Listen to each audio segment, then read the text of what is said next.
Hi, my name is Sharon Pope.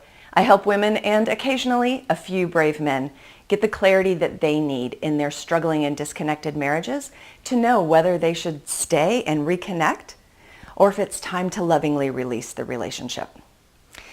Now, many times when relationships are struggling, one of the reasons for that is because we argue about the same things over and over and over again, and it never seems to get resolved, which just makes us feel like we're on a hamster wheel that we can't get off of.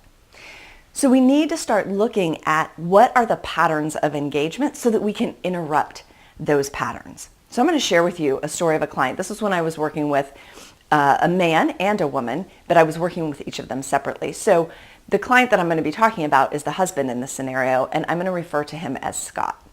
So here's the way that he and his wife would engage with one another. So she would have something that she wanted to, I don't want to say complain because that sounds so negative, but she had something that needed addressed, right? And so she brings that up. It's usually something that he should have done, shouldn't have done, whatever, right? So there's some complaint. He feels the need to defend why he did what he did. She doesn't let it go, so she keeps after it and starts to defend her position on why she thinks he should have done it differently. That just makes him angry, and he starts yelling, and as soon as he starts yelling, she shuts down because this had been going on for 20 years. So when he elevates to a place of anger and yelling, it was almost like, I don't want to say it was a PTSD response, but it was like she just couldn't engage in that anymore. So she just shut down.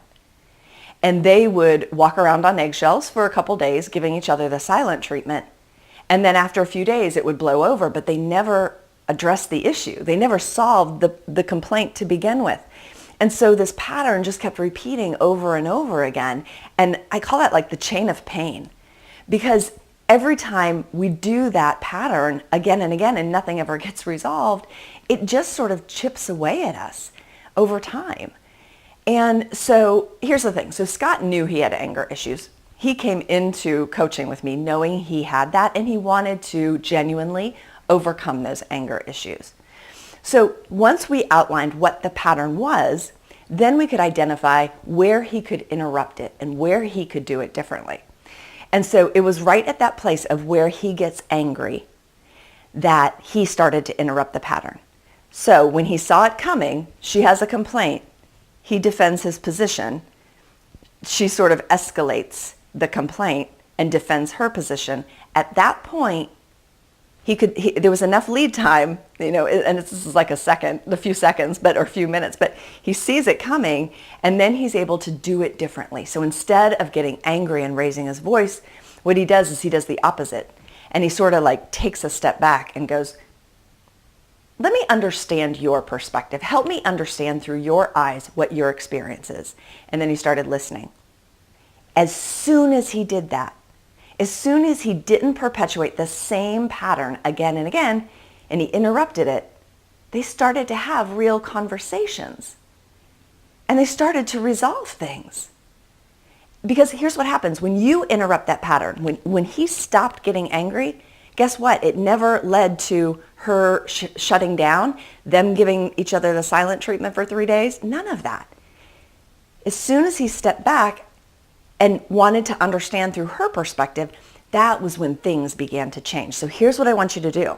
We all have these patterns of engagement. If you're struggling in your marriage, I promise you that there is some pattern, and it is always circular, because if otherwise it would get resolved and we wouldn't be talking about this.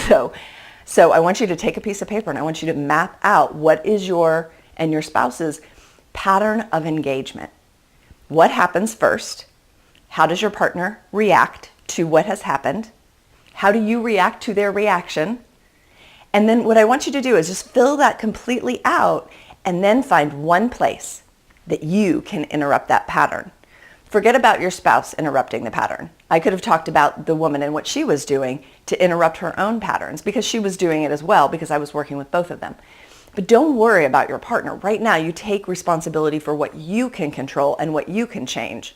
Okay, so find one place inside that pattern that you're going to choose to do it differently, and watch what happens. I hope that you enjoyed this as much as I enjoyed making it for you. If you liked it, please give it a like. And if you know someone that has these recurring patterns that need interrupted, please share this video with them. Until next time, take good care.